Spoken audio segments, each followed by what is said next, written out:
Salam düşünə bilən insanlar, küçüləyə nəysə yeritməkdən ötürü overton pəncərələr istifadə olunur.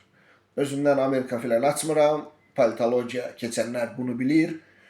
Kütlələrin idarə olunması bu bir dərslikdir, kitabdır və nəyi ki kütləyə, insanlara qəbul eləmək istəyirlər, əvvəl onu teleşou formasında, televiziya çıxardırlar ki, məsələn, qalıboylara münasibətiniz nətərdir? Birinci dəfə həmişə hamı doğrayır. Valla pisdir, filəndir, bəsməkandır.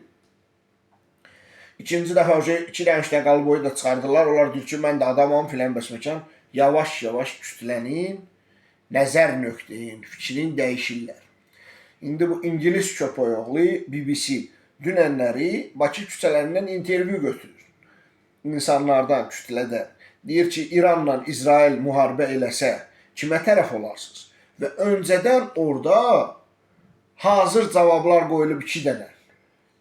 Bu psixologiyadır. Səni yönəldim o istiqamətə ki, sən seçim eləyəsən. 2 dənə seçim qoyub.